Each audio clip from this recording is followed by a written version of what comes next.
We're live, Simon. We're live. You should have done your hair before we start the live stream, not afterwards. And you've got to take yourself off mute as normal. I can't do The banter most if I'm on mute, can professional I? person in the world. Fuck. What I was going to say before I was rudely interrupted by my mute button was that you cannot criticize me for doing my hair. You haven't done your hair for months. There's a whole Twitter trend of Alan Donegan's lockdown hair going on. You need to take yourself off pin. What? You can't even unmute yourself. Off Pim? What's Pim? I don't know. I think You you're want a on glass it. of Pims? Have you been drinking, Alan? You don't drink. What's going on, man? You can't get your words out. I have a ginger tea. Ah, splendid. Me too.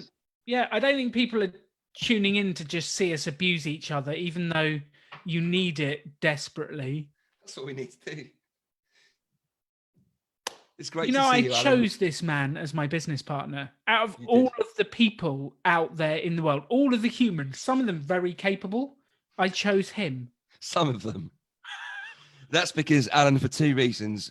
Reason number one, you have wisdom beyond your years. Reason number two, the Pop-Up Business School needed some eye candy, and then I was the obvious choice. Eye candy? You think I asked you to work with me because of your looks? Which is my best side, this side or this side? Definitely not your hair. Some people are joining us, Alan. We should probably get on with it. We've got some familiar and wonderful faces that have joined the live stream. We have Jane Collins, Linda Robinson, Jack Aling. I recognise that name. I've seen him before. Jane Collins. Jane Collins is here. I love Jane Collins. Hi, Jane. We've got Pastor John from Namibia. Graham Carter, head of running for the whole of South of England, is here. Graham Carter. We've got Jem. I saw Jem earlier on the webinar catch-up from Pop-Up Paddington. Laura Paul is here. Hi, brilliant. Laura. We've got William from Leek is here, and John Card is here. Kath is here. It's going to be a busy one. This is fantastic. So look, everybody, the plan for this evening. And Katie Coombs is here. Hi, Katie Coombs, Kim Pickering. Linda Robinson says we're both eye candy. I'm not sure whether that's a joke or she actually means it. I think Linda might have been at the source. It's great to see Helen as well, Kim from Bolton, and fantastic. Look, let's get started. So this evening's episode, it's a bit more of a free roaming one. We are going to start with talking about setting up the Rebel Entrepreneur podcast. I'm going to get granular on some of the detail, the challenges that Alan faced in getting that podcast going, what equipment he uses for recording, and we're going to compare the size of microphones as part of this exercise, I'm sure.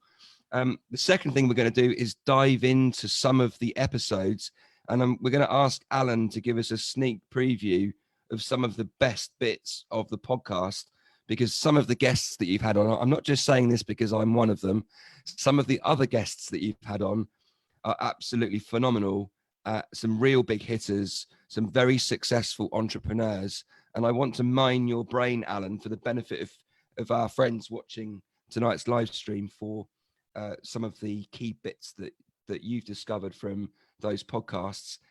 And I want you to post questions, folks. So if you've got questions about podcast, if you've got questions about your business or your business ideas and you're feeling stuck, please stick them in the thread, and Alan and I will do our best to riff on them. And any that we can't answer, we're going to save for our entrepreneurs and coaches that are coming on next week.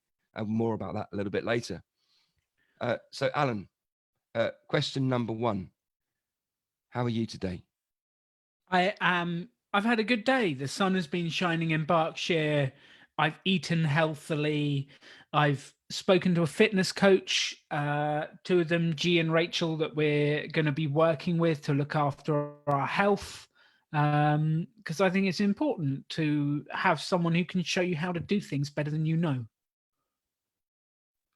Beautiful. You're looking well on it. I'm hoping my voice is going to hold out. I'm sounding a little hoarse, I think. I think your voice is more likely to hold up than your Wi-Fi in Lutterworth. How can you link the huskiness of my voice to Wi-Fi? I think that's what John Card would call a juxtaposition headline, Alan. I think it's just my desire to abuse you. Okay, fair enough. Well, whatever floats your boat on a Thursday night. So look, let's get into this. Alan, when you did your very first podcast experiment, which happened before the Rebel Entrepreneur, what were the problems that you encountered? What was the reason it didn't take off?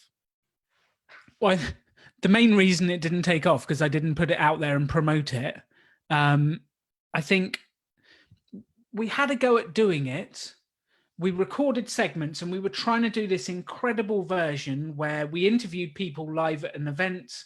I did pieces, we interspliced pieces of live event commentary, and it was very, very edited. It was like very professionally done. And I found the process painful creating it. And then I didn't like, after I'd done the first one, I was not attracted to do the second one. I was just thinking, I don't want to do this. I'm done. So I didn't actually promote it and send it out. And it just kind of died there. And I think my biggest learning from that is if you're going to launch something like this, then you need to find a way to make it interesting and fun for you. Because if you don't enjoy doing it, you're never going to do the second one or the third one. But that was my first experiment. Alan, what would I'm going to put you under some pressure here. If you had met Alan Donegan shortly after you had captured your first podcast, what advice would Alan Donegan have given podcasting Alan Donegan with that thing that you created? You need to find a way to make it simple and easy to do for you that's still valuable for the audience. And it needs to be in your control. Because if you rely on other people, if you rely on lots of different things to happen, you lose your power to make it happen. And I think the thing I've struggled with this is doing it with a team and with other people who weren't excited about the project as I was. And I think actually I needed to get it done and get it out. And I think that was the most important bit, was just get it done, get it out, get it started. Okay, yeah. So you weren't matched by the people involved with energy levels. I can't help thinking that that if that was me, if I'd done that podcast, that I can't help thinking you would have just told me to stick it out there, just do it anyway and just get it done and stick the first episode out. I'm curious about what stopped you doing that, because that's a very un-Alan Donegan thing to do. I didn't have a platform to do it. I didn't have a blog to launch it on. We had PopUp. I could have launched it on, you can't put audio direct on Facebook. I hadn't figured out iTunes. I'd not found a way to actually get it out. And I just kind of went, well, I didn't have a good feeling recording it, so I'm not sure it's a valuable episode. So I just kind of, just lost momentum. It died. Momentum is key, isn't it? I think momentum, if you've got to build the energy to get it done, and then it's got to start going, and then you've got to keep it going. The second time we did it, so for the Rebel Entrepreneur, you and I actually recorded the first episode together, and we did it with Sean. I was in Thailand, and we did it on an online piece of software, and the piece of software crashed after 17 minutes, but I didn't know of an hour and a half recording. So we lost the whole first episode and it crashed. And then that actually put me back 2 weeks because I didn't know how to do it. I didn't know what to do next. That completely killed my momentum and progress. And it actually takes a lot to get yourself back up and do the next one. But I think that's part of entrepreneurship, is things will go wrong and you repeatedly have to pick yourself up and go again and pick yourself up and go again. But yeah, there's been quite a few false starts that you have to get over to get going. And Caitlin Toth says, I wonder what the minimum equipment for a podcast is. Technically, you could just do one straight into your phone. You don't even need something.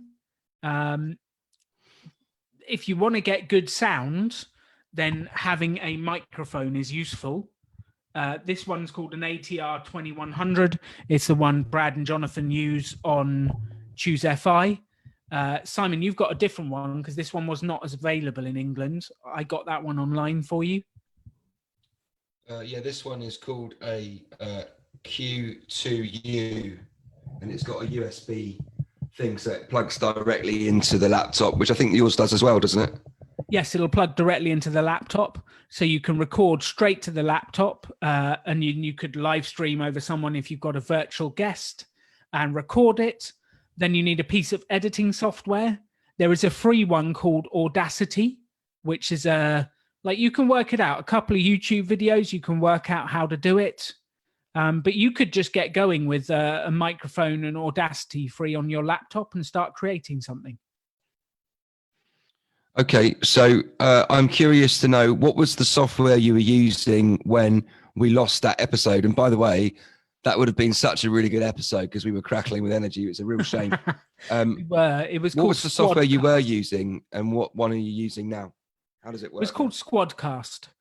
Was the piece of software that didn't work for us, and like I complained, they said sorry, but I just didn't have faith in it. Because if you're going to put all your energy into doing a podcast and then it doesn't record, it really messes things up. Now I actually use a mix of hardware and software. So the guests I have on the show are done through Skype. So we have a Skype thing. I have my microphone, and my microphone plugs into a little recorder. And it's an audio recorder. I have a H6.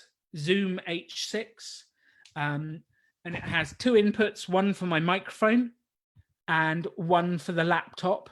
So the guest is on a separate channel to the one for the microphone. So if you speak over each other, you can separate it, and then you can import that onto your computer and edit it. Luckily, because I've been doing it with Choose FI, it's incredible. They actually do the editing. And I haven't actually had to do much editing, but I learned a few of the skills because I think it's interesting to know. Okay, I love this. So, what about how do you go about getting guests?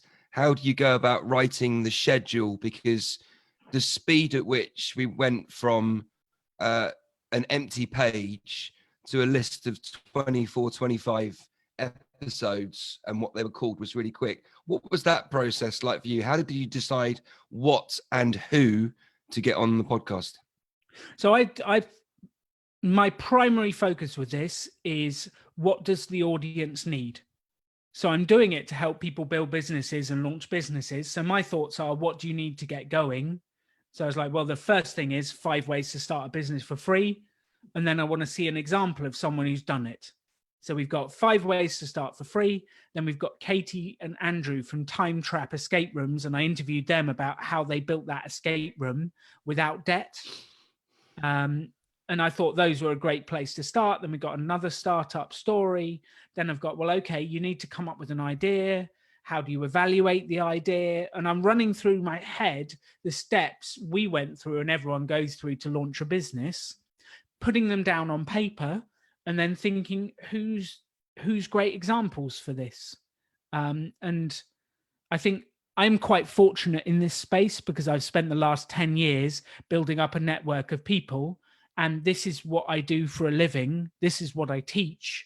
It was really easy just to go, okay, Simon and I will do creativity, startup, Katie and Andrew, brilliant, we'll do that for free. And I made a list of people. I messaged them and said, do you want to be on the show? And I haven't had anyone say no yet. And I just came up with this list of people and invited them on and thought, what's the most valuable thing for the audience? And I think the key thing for our audience I'd like to highlight, Simon, is that if you are doing a podcast about a subject you love, you will know what to talk about. Like if I do a podcast on finance, I could write you 20 subjects and get season 1 done really easy.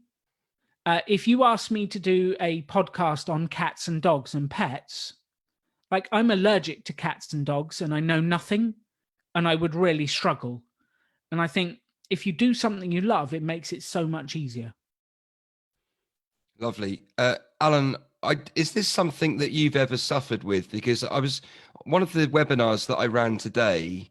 Some of the conversations reminded me of people that get paralyzed, and I'm going to dive into some of the episode titles in a minute and see if we can draw out some of the best nuggets of wisdom that came from some of the guests that you've had on already.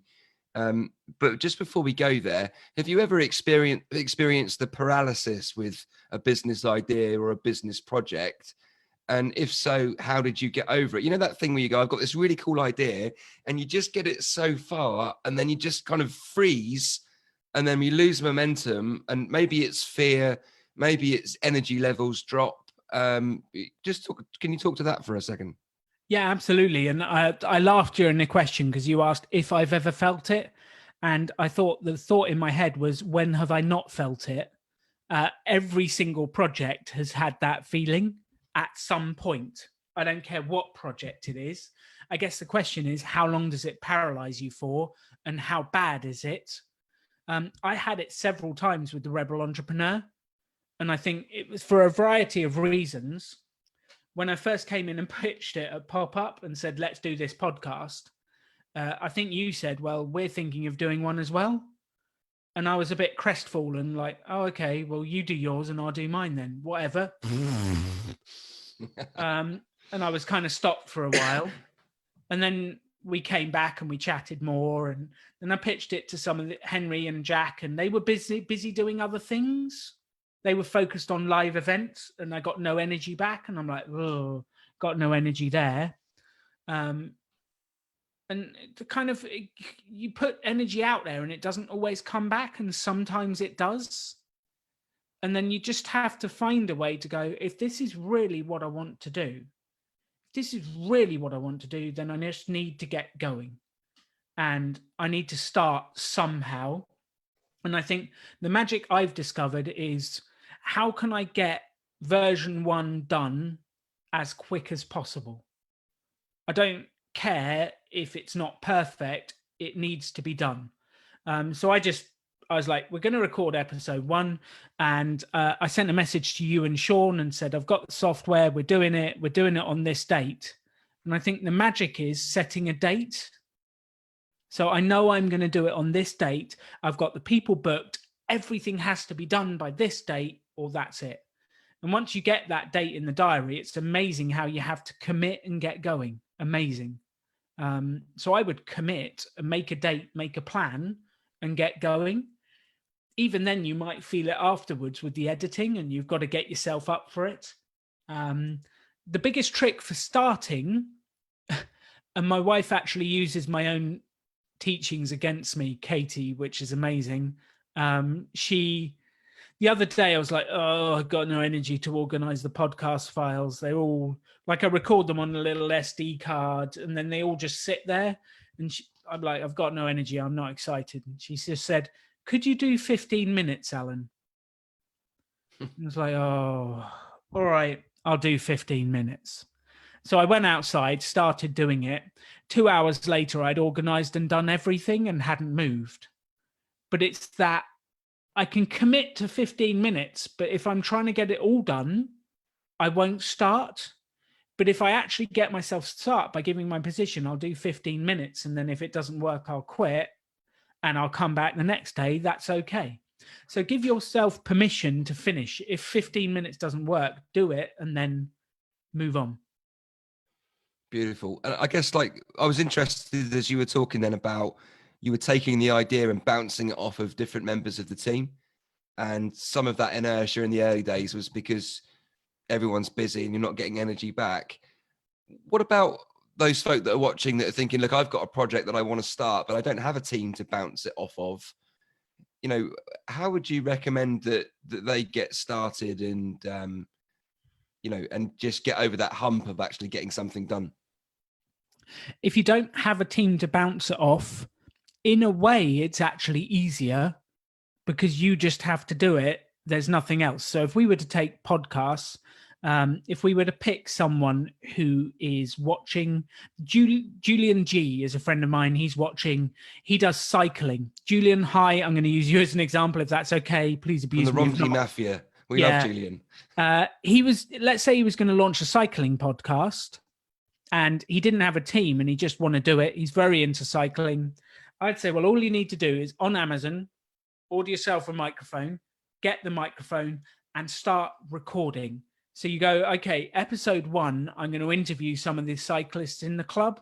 I'm going to take my microphone, go down there, interview 2 or 3 people. I'll put it into a podcast.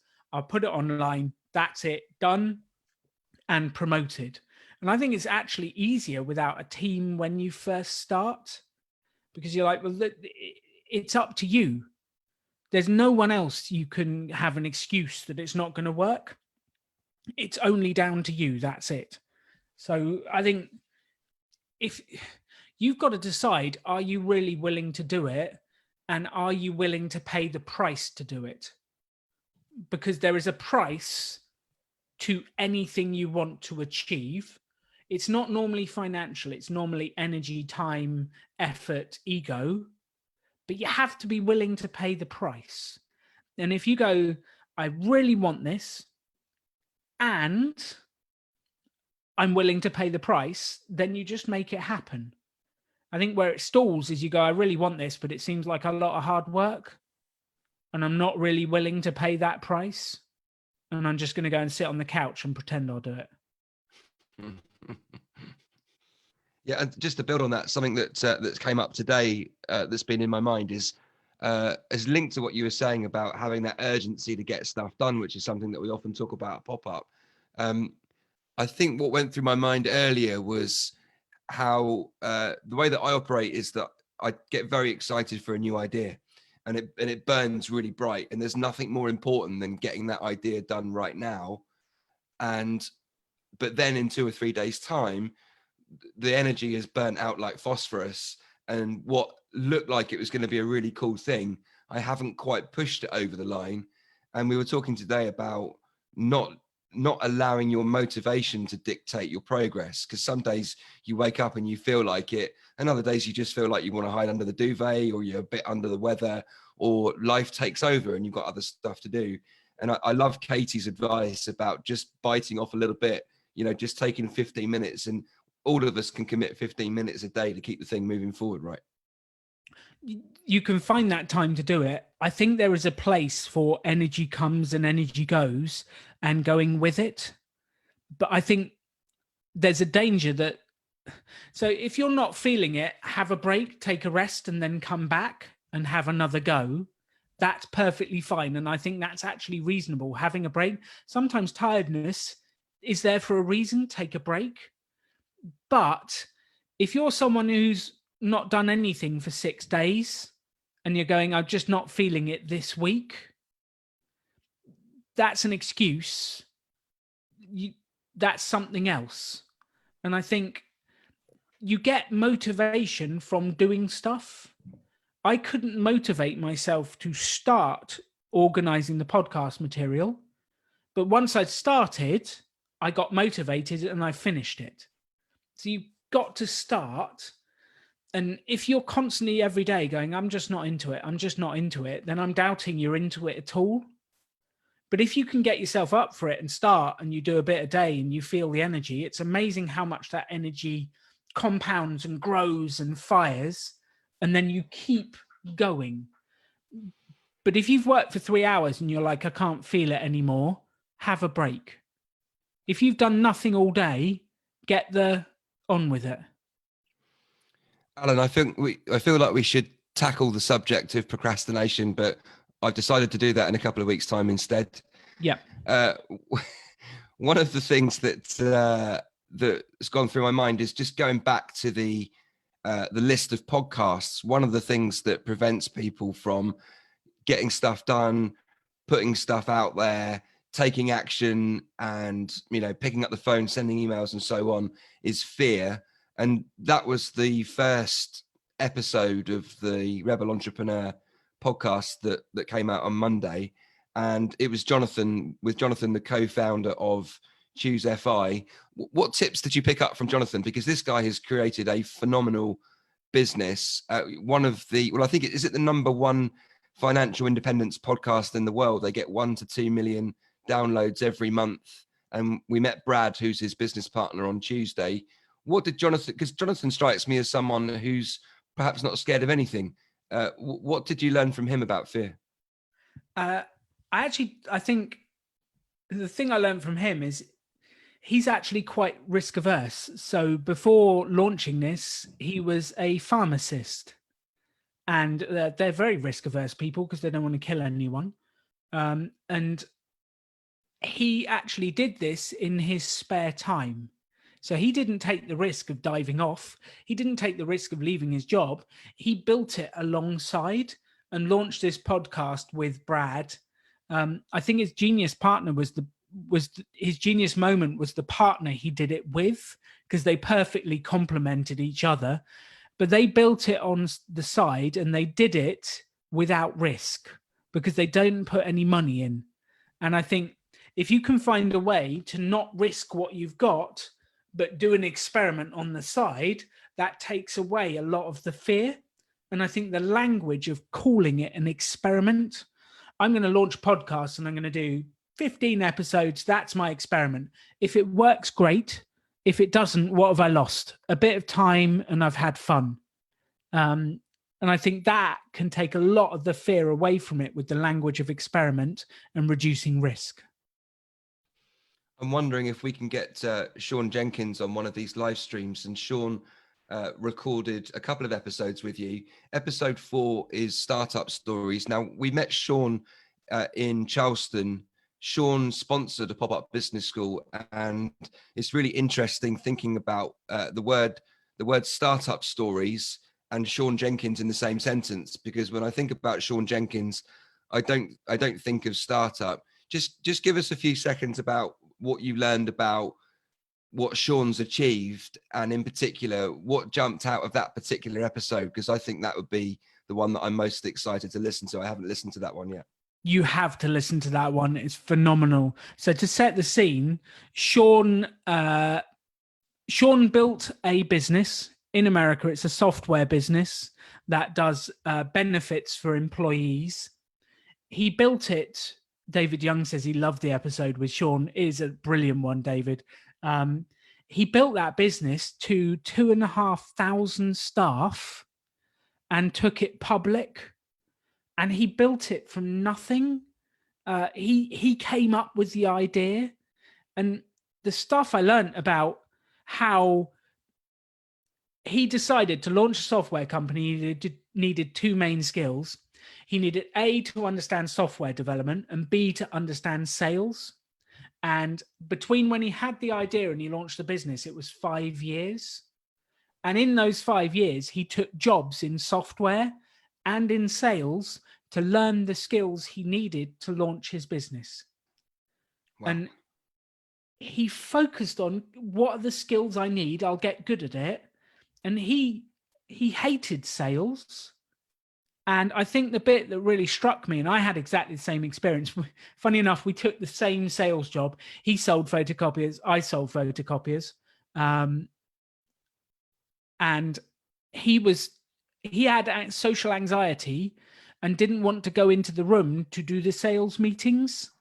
And how he overcame that, like, it's phenomenal, the story.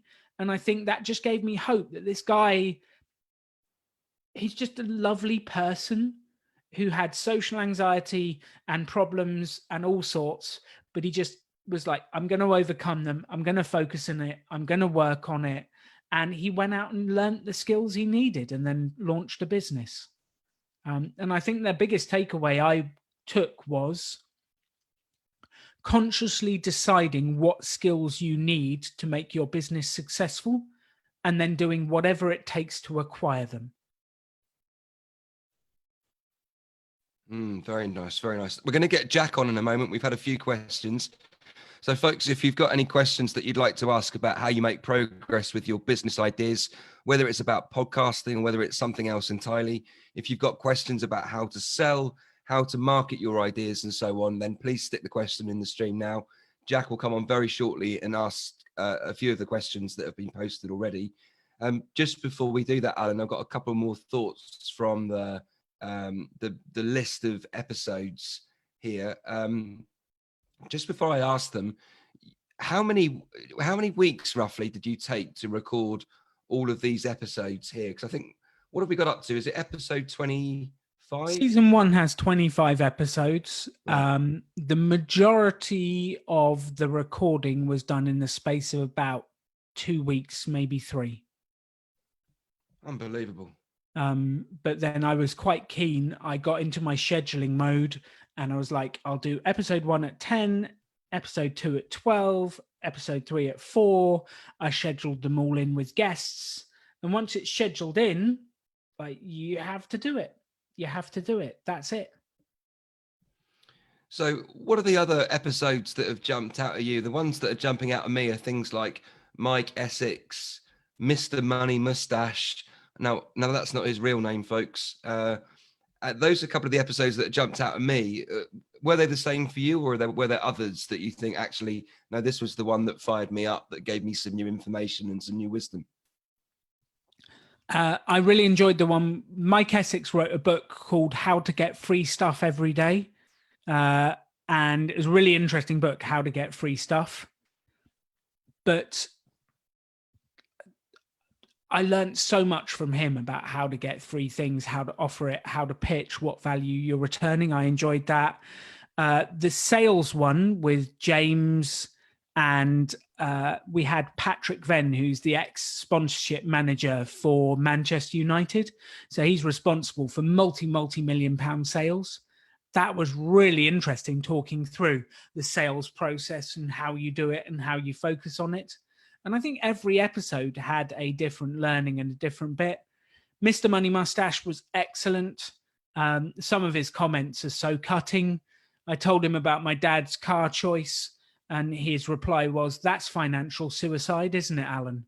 And he's very cutting, very quick, and super smart. I think, yeah, every episode has a different message and a different part, and I've really enjoyed doing them. And if the people listening learn as much as I did doing it, they're in for a wonderful ride. Outstanding. Okay, so I think it's time to raise the IQ of this evening's live stream. And somewhere hiding in a sauna in the south of England is the mighty mechanical Jack Aling. There you go. You are in a sauna. I got locked in, and all the staff left because lockdown happened. I've been in here for weeks. Jack, I'm envious that I'm just in a bedroom. Alan's in a spare room in his mum's house, but somehow you've managed to get a 5-star sauna to run tonight's live stream from. We need to have a conversation about this, but I guess before I go on too much about your spa habits, let's talk about some of the questions that have come up in the live stream. What jumped out for you? What do we need to explore and riff on in the last half an hour? So I think a question that caught my eye in the chat, because I know it's something that we've been discussing quite a lot this week at PopUp, Simon. Naz Watts says, I'm a business teacher at a secondary school in Southampton. Big up Southampton. What is your opinion on the most important thing that we should teach kids about starting a business for the future? Oh, I love that question. That's a great question. So Naz, I'm from Romsey, lived in Southampton, and I think I've probably been into most of the schools in Southampton at some point doing enterprises related stuff. I've got some views on this. My eldest did business studies GCSE, and when he came back after his first week, he said to me, "I've decided, Dad, that I don't need to study for my business studies GCSE because I've got you, haven't I? So I don't need to do it." And I said, no, it doesn't work quite like that, son. But it's interesting because the very first module that he covered was about business plans and how to write a business plan. And look, it's an interesting learning process to go through. But if you think for 1 minute that that's the thing that's going to teach kids how to start a business, and for those of you that know Pop-Up Business School well, we don't do anything like business plans. We teach people how to sell and how to sell quickly.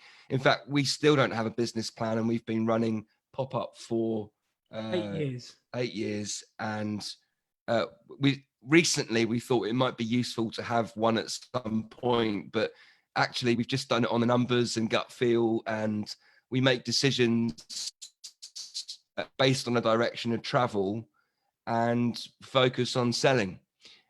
So I think, but before I hand over to Alan on this one, because Alan, you've done a whole bunch of work in schools as well around this stuff. I'm fingers crossed that the guy that we've got coming on the live stream on Tuesday next week is an entrepreneur from Brighton. He's now 29. He runs a business that turns over just over £3 million a year. He started his first business at 15. He went to the photocopier. It seems to be a thing tonight, photocopiers. He went to the photocopier in his school. He printed 5,000 flyers using the school paper and photocopier, and launched his business, which was is a tech-related business, helping people with their computers. I think he was upgrading them, fixing them, and helping people learn how to use them. And that was his first business. There was nothing for him. There was nothing in a business studies course that would have given him the knowledge and skills to start his business. Actually, the thing that this guy needed was some practical help.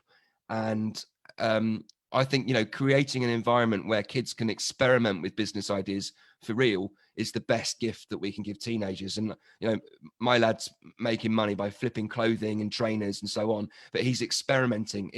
He's not writing anything down. There was no way I could get him to write anything down, but could he make his own Depop page? Yes. Could he get an Instagram following? Yes. Can he get 3 million views on TikTok?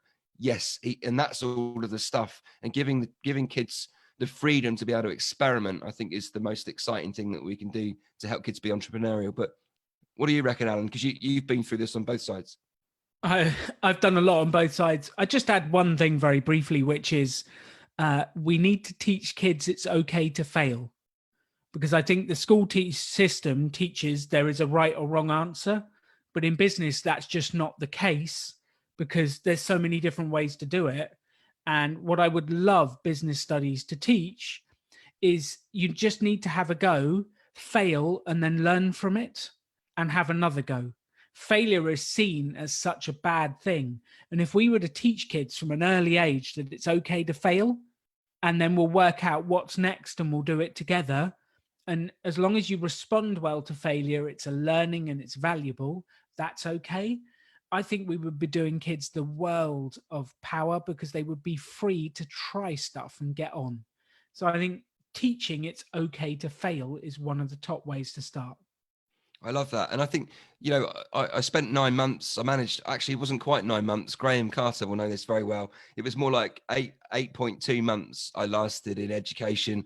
I set up a centre for entrepreneurship in a college in the south of England.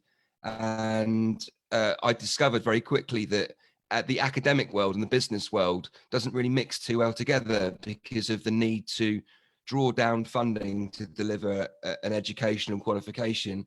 It's almost like let's do business studies and that's the qualification.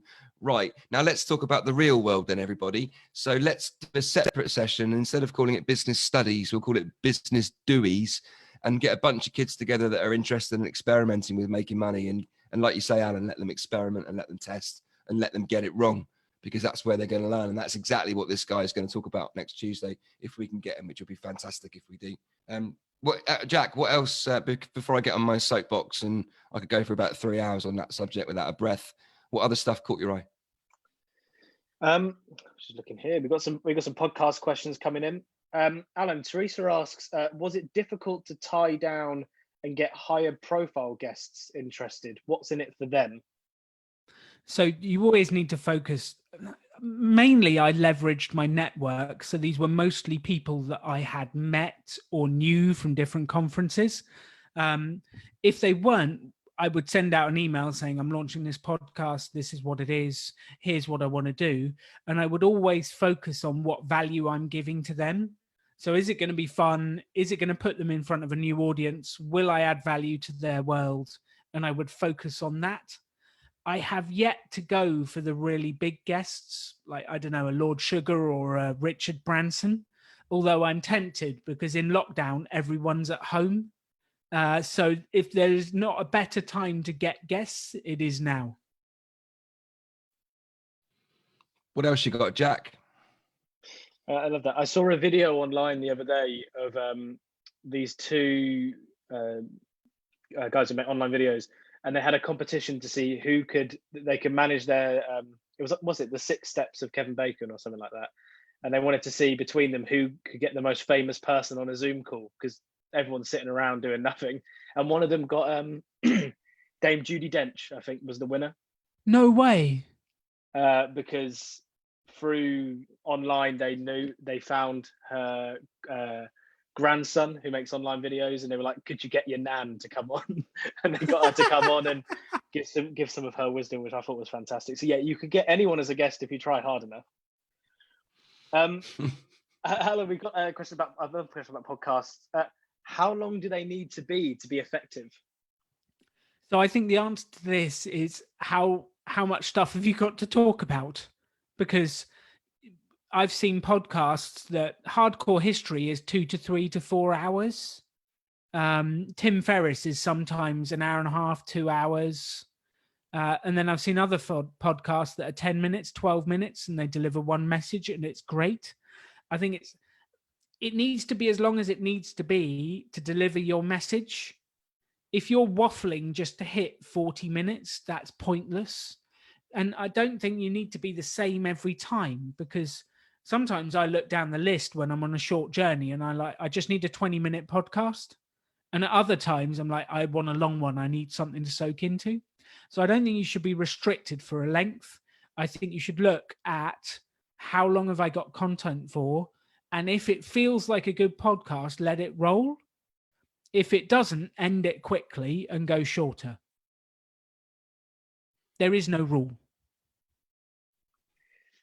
I think a question that I was just thinking of, like, from your experience of recording the first series of Rebel Entrepreneur, like, what are the things you've learned to avoid doing while making a podcast? Like, what makes a bad podcast? What are the things you should avoid at all costs? Energy of the people. A bad podcast will have low energy and it just won't flow. It's got to have the questions. And normally, if you're the host, you're going to have to keep the flow, ask the questions, and keep people on track. I think sometimes your guests can go off on one about a subject that maybe is not what you want. So you then need to find a way to reel them back in and get back on subject. But for me, it is the energy of the conversation and the openness and rawness of it. If you can get someone who's open and really honestly tells you what's going on, it's unbelievable. If you can't, and they've got their guard up and it's low energy. I did a radio show years ago. Worst ever episode was the Mayor of Basingstoke. He came on, he wouldn't answer anything. He said, I can't be political because I'm the mayor, we're apolitical. So then I asked him like stuff about Basingstoke, and he gave the most boring, non-political answers in my life. If people aren't willing to commit, you'll get nothing. So yeah, never interview the Mayor of Basingstoke. There you go, kids. You heard it here first. The Pop-Up Business School Facebook page. Never interview the Mayor of Basingstoke. Jack, cross that off the list. That was going to be next Thursday. Let's get the Mayor of Romsey instead, because I've heard that Mayor of Romsey kind of cuts it up a bit rougher. I noticed a question that Helen Lawson has been very patient, because I think she asked it ages ago right up the feed, and I just remembered it, seeing her name on there again. Hi, Helen. The question that she was asking was about how you make that decision of putting time and effort into creating a podcast versus putting my time and energy in the core business. What's your thought processes around that, Alan? Like, how can we help Helen figure out where her time and energy needs to go and in what order it happens? Is the core business making you money? Is it delivering what you need it to deliver? And where are you going to earn money from in the future? Are you looking to transition to a podcast and then make your money there? or is the podcast a tool to bring in business for the original business? And I think there's so many questions to that. I think if you directly make money by selling your time, i.e., every time you do a coaching call, you get paid X amount of pounds, then every hour you spend away doing a podcast is an hour away from earning. If it's not a direct thing, if you're selling a product, and then you can spend more of your time promoting through a podcast or other things. I think there's so many questions. That's a really difficult thing to answer. But I would be asking the questions, where's your long-term future? Where's the money coming from? Will a podcast actually benefit and help you build that future? And there's a whole host of questions that we need to know the answer to work out where the time is spent. Jack, what was that app you mentioned earlier, which might be a faster way to help people test podcast ideas rather than, because Alan's taken the, plug in the microphone, use some recording software, edit the thing properly, and post it and so on. But there is a faster way of doing it for those people that just want to experiment and put something out there, isn't there? What was that called again? Yeah, so we found an app called Anchor. I think I've heard it. We found it from a Gary Vaynerchuk, some kind of podcast or blog he did. That was it. So it's an app called Anchor. Whether that shows up, there we go. That should be available on both Apple and Android. So, and that's kind of just it's a good app to it's like with your training wheels on. You can kind of record it, you can kind of clip it together and stitch it all together in there. It's quite, the user interface is quite nice to use. So before you fully jump straight in, maybe use an app like that. I'm sure there are others available, but just like the stuff on your phone, I think when you fully get into it, the sound quality is important. But when you're just giving it a go and seeing if it's for you, do the classic pop-up way and just work with what you've got to start with. Simon, of course, a comment I saw come in, which I loved. It's all about the network. Julian Gee is a friend of the Mayor of Romsey. We've got the guest for next week. All is going to be okay. Thank you, Julian. Yes, Julian. Julian G, you are a legend. I was actually, this is exciting for everybody. I was born in Romsey Hospital, so I feel connected to the Mayor of Romsey by that fact, and now I feel connected by Julian as well. So maybe we should get the Mayor of Romsey involved. Wait a minute, do they run a business? Are they an entrepreneur? If they're an entrepreneur, let's get them on. I love that. Jack, well spotted. Brilliant. We'll find the connection. Caslin asks, or Caitlin, sorry if I mispronounced that. How do podcasts generate income? How do you monetize a podcast? I think there's so many ways to do that. So many ways to monetize a podcast. Let me give you a couple of examples. One of my favorite examples is Social Media Examiner. They have a huge social media podcast, and they use that podcast. They do the podcast every week, every week of the year, and they sell one event a year called Social Media Marketing World, which is a global conference on social media. So the entire podcast is just designed to sell tickets to that event, but they give away so much value in the podcast, they make money from that event. So you could use it to build an audience and sell an event to. You could do what's called affiliate links or affiliate marketing, whereby you talk about a product or service or link to it in the notes. And then every time someone buys it, you would get a commission for doing it. You could sell your own product. You could sell your own service. There's so many different ways to do it. You can get advertising. There's so many ways to do it. I guess the thing I would ask is, who is your audience and what's their biggest problem? Because if you can work out who the audience is and what the problem is, then you can sell them something to fix it. And whether that's your product or someone else's doesn't really matter, because you can earn commission either way. And that would be my focus, is what's the problem your audience is facing. I guess just reminded me that I think Hardcore History started with a donations button, wasn't it, Alan? You just asked for donations and they were absolutely overwhelmed with the amount of money that came in. Yes, they. I think they use Patreon, or was it a different one? But they asked for donations to say, we will keep producing the content, but we need money to do it. Please, can you donate some money per episode? And that was how they did it. It was incredibly successful. And if you're producing content that people truly value and you ask for support, they will support you. If no one supports you, that tells you how much they care about your service, which can be quite painful if it's not working. Jack, what else jumps out at you? I've got another question, but before we jump into that, back to the strangest side plot of the Mayor of Romsey that these live streams have ever had. The Mayor of Romsey was at one time the director of an ad agency with Julian. So the script writes itself. My favourite subject. Let's have an advertising-related podcast with the Mayor of Romsey. Yes, please, Julian. Let's make it happen. And Julian should come on for that episode. He has been in marketing for a long time and is very good at it. I'd love that.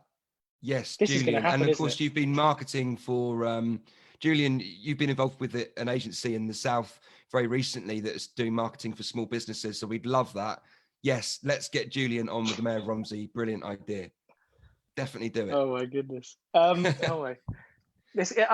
The problem is, I know us. This is going to happen now. But anyway, Teresa says, Alan, do you let your guests know beforehand what questions you're going to be asking, or do you just let it organically happen as you chat? I normally give them a list of subjects so that they feel comfortable, but not necessarily the specific questions.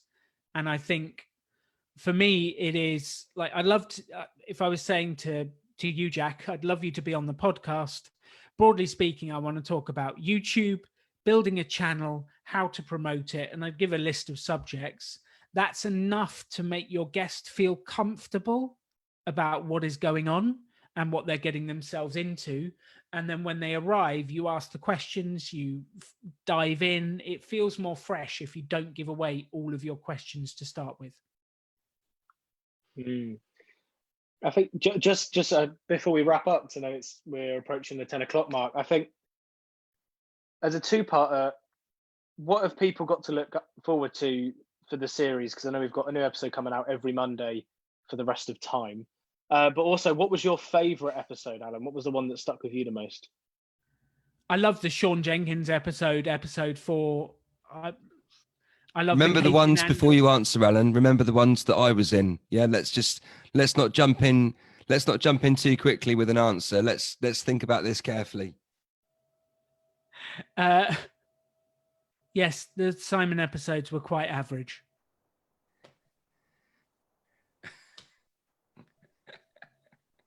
Jack, write that down. Are you sure? Just listen to the episodes. And actually, so Dan Dart is listening and he says, love you guys. But people like me want to start a business with my woodwork. And all I can hear is you talking about podcast businesses. You could start a podcast about woodwork if you want, Dan. Or you could do what the guest on... Which episode is Matt, Simon? There's a guy called Matt who came on the podcast. He did a brilliant episode all about building a business about your passion. He's built a channel on YouTube about woodworking with over 150,000 subscribers and makes all his income doing what he loves on YouTube. Like, I think it's about taking these thoughts and ideas and applying it to the business you've got, and not being like, you've got to not be stuck on the one thing. It's thinking broader about the different things. Yeah, I love that. Dan, it's great to see you on here. Dan's from PopUp Business School in Yeovil, and he's very skilled at what he does. And he's got his own shed, his workshop where he's been making stuff. Dan, you definitely need to go to the PopUp Business School Survival Guide. Jack's put the link at the bottom of this thread. Click on that and then scroll down the page and look for the episode with Matt Esley. And I think it was something like our 4th or 5th episode or something like that. That's the one that Alan's talking about. That is the one that you absolutely must watch. I've got no interest in woodwork whatsoever until I watched and listened to Matt, and that he made me want to get involved in this stuff. So I know that you're going to get a whole bunch of ideas from that as well, for sure. Any more, Jack? Should we call it a day? Is anything else jumped out? Any more mayors from small towns across the South stepped up for interview? Nothing else yet, but I'll keep you engaged. We'll end with just a tiny little question. Like, in the current global climate, is now still a good time to start a business? It's a time where business has changed. It's a time where life has changed. But in any moment of change, there is knockout opportunity. You just need to find it. And I think there is no good time to start a business. You just have to get on with it. I started my business, my first one, in 2008 at the height of the crash. And it was a tough time. But actually, there's most businesses closing down that time, and I was opening up, and I was doing the opposite of everyone else. And I think there's never a good time to launch a business. You just need to get on with it and make it happen. And I think stop looking at what the world is doing and what everyone else is doing and focus on what you're doing is my advice.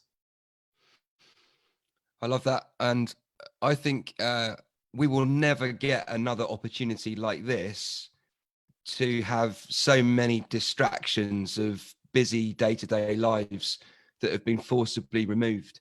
And I think it's all about how we look at that opportunity and how we take the chance to use that time wisely. The thing that excites me the most is because the world has changed, there is this really cool moment where if you just wanted to zoom in on something that excites you, something that you're passionate about, go and do that. Talk about it, make videos about it, write a blog about it, stick it in a book, contact people and ask them to buy the thing that you're making or the service that you're offering, whatever it is. Picking something that excites you and going out of your way to add value to the people that would be most excited to and interested in what you're doing. Worry about whether it's a business later. Just take the opportunity now to experiment with the stuff that you think you're going to enjoy, and then the business stuff will roll from that. I just feel sure of it. And there's no better time to do it than right now. I really think that. Rebecca was very disappointed we didn't answer her questions. So just to say to her, I will go through it tomorrow and make sure I answer all the questions that I missed by typing answers. So if I missed your questions, anyone who's listening tonight, I am sorry. I will go back through it tomorrow and answer those questions. I did that today for the one with Brad on Tuesday, and I'll do it again tomorrow. Good stuff. Yeah, sorry we can't get to everyone's questions. We'll try and squeeze some more in as we go ahead. I think just to wrap up, Alan, for people who have no idea what we're talking about, what is the Rebel Entrepreneur podcast and why should they listen? The Rebel Entrepreneur podcast, I created it because I wanted to smash the belief that it takes money to make money. And actually on that, Dan Dart in the comment goes, I can't build a business because I've got no money. Like this, the whole podcast was done because of this, there's this belief that you need to get money first to launch.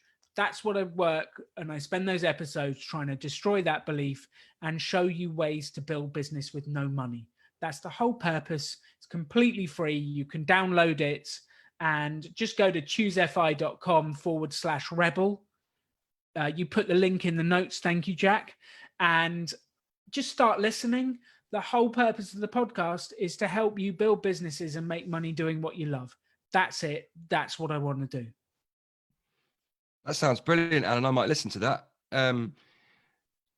Jack, you're a legend in your own pants and in your sauna. Alan, you are, as always, a what's the words I'm looking for? A beacon of lockdown hair. Thank you very much, everybody, for watching and listening. We're going to post this on the PopUp Business School Survival Guide, as we do with all of our videos that we're making. And on Tuesday next week, fingers crossed, we've got an entrepreneur from sunny Brighton who's going to share some phenomenal startup stories with us and share with us what he thinks. Next Thursday, we've got a life and money coach, Gillian Johnsrud, all the way from Montana in America. She is going to be joining us for that live stream, and she's actually done a little bit of coaching with me about this time last year, and her coaching style and sessions were phenomenal, and I know that there's lots of value in that as well. So thank you, everybody. Have a fantastic bank holiday weekend, and we will see you very soon. Farewell.